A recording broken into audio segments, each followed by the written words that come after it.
ನಮಸ್ಕಾರ ವೀಕ್ಷಕರೇ, ಆರ್ಆರ್ ಕನ್ನಡ ನ್ಯೂಸ್ಗೆ ಸ್ವಾಗತ. ನಾನು ಮೋಹನ್. ಇದೀಗ ಒಂದು ಬ್ರೇಕಿಂಗ್ ನ್ಯೂಸ್ ಲಭ್ಯ ಆಗ್ತಾ ಇದೆ. ದೇವನಹಳ್ಳಿಯಲ್ಲಿ ನಾಯಿ ಮೇಲೆ ಗುಂಡಿನ ದಾಳಿ, ಆರೋಪಿ ವಿರುದ್ಧ ದಾಖಲಾಯಿತು ಎಫ್ಐಆರ್. ಹೂಕೋಸು ಹಾಳು ಮಾಡುತ್ತಿದೆ ಎಂದು ನಾಯಿಗೆ ಗುಂಡೇಟು, ಸ್ಥಳದಲ್ಲೇ ಸಾವು. ತಮ್ಮನ ಮೇಲಿನ ದ್ವೇಷಕ್ಕೆ ಅಣ್ಣನಿಂದ ನಾಯಿಯ ಮೇಲೆ ಸೇಡು. ರೆಡ್ಡಳ್ಳಿ ಗ್ರಾಮದಲ್ಲಿ ಬೆಚ್ಚಿ ಬೀಳಿಸುವ ಘಟನೆ, ಸಿಸಿಟಿವಿಯಲ್ಲಿ ದೃಶ್ಯ ಸೆರೆ. ಬಂದೂಕಿನಿಂದ ನಾಯಿ ಹತ್ಯೆ, ನಾರಾಯಣಸ್ವಾಮಿ ವಿರುದ್ಧ ಪ್ರಕರಣ ದಾಖಲು. ಚನ್ನರಾಯಪಟ್ಟಣ ಪೊಲೀಸ್ ಠಾಣೆಯಲ್ಲಿ ಪ್ರಕರಣ, ಪ್ರಾಣಿ ಕ್ರೌರ್ಯಕ್ಕೆ ಖಂಡನೆ. ದೇವನಹಳ್ಳಿ ತಾಲೂಕಿನ ರೆಡ್ಡಳ್ಳಿ ಗ್ರಾಮದಲ್ಲಿ ಮನಸ್ಸಿಗೆ ನೋವುಂಟು ಮಾಡುವ ಘಟನೆ ನಡೆದಿದೆ.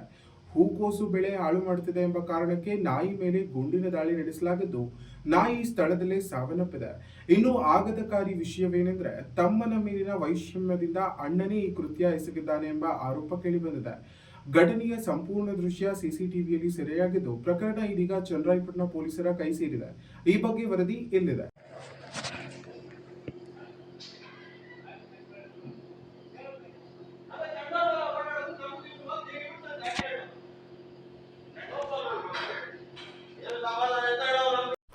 ದೇವನಹಳ್ಳಿ ತಾಲೂಕಿನ ರೆಡ್ಡಳ್ಳಿ ಗ್ರಾಮದಲ್ಲಿ ಮನಕಲಕುವ ಘಟನೆ ಬೆಳಕಿಗೆ ಬಂದಿದೆ.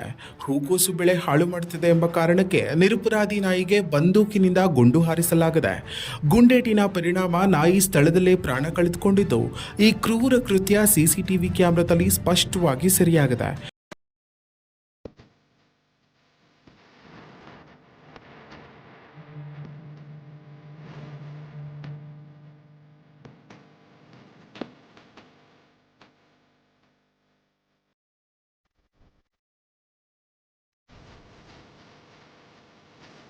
ಇನ್ನು ಬೆಚ್ಚಿ ಬೀಳಿಸುವ ಸಂಗತಿ ಏನೆಂದ್ರೆ, ತಮ್ಮನ ಮೇಲಿನ ದ್ವೇಷವನ್ನ ಅಣ್ಣನೇ ನಾಯಿಯ ಮೇಲೆ ತೀರಿಸಿಕೊಂಡಿದ್ದಾನೆ ಎಂಬ ಆರೋಪ ಕೇಳಿಬಂದಿದೆ.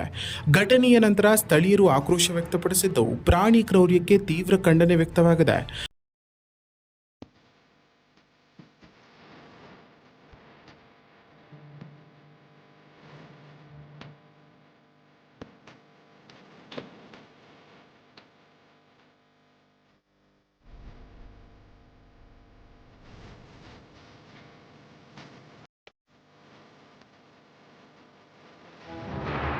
ಈ ಸಂಬಂಧ ನಾರಾಯಣಸ್ವಾಮಿ ವಿರುದ್ಧ ಚನ್ನರಾಯಪಟ್ಟಣ ಪೊಲೀಸ್ ಠಾಣೆಯಲ್ಲಿ ಎಫ್ಐಆರ್ ದಾಖಲಾಗಿದ್ದು, ಪೊಲೀಸರು ಮುಂದಿನ ತನಿಖೆ ಕೈಗೊಂಡಿದ್ದಾರೆ. ಪ್ರಾಣಿಗಳ ಮೇಲಿನ ಹಿಂಸೆ ತಡೆಯಲು ಕಠಿಣ ಕ್ರಮ ಅಗತ್ಯ ಎಂಬ ಕೂಗು ಇದೀಗ ಕೇಳಿಬರ್ತಿದೆ. ಇನ್ನಷ್ಟು ಹೆಚ್ಚಿನ ಮಾಹಿತಿಗಾಗಿ ನಮ್ಮ ಆರ್ಆರ್ ಕನ್ನಡ ನ್ಯೂಸ್ ಅನ್ನು ಸಬ್ಸ್ಕ್ರೈಬ್ ಮಾಡಿಕೊಳ್ಳಿ.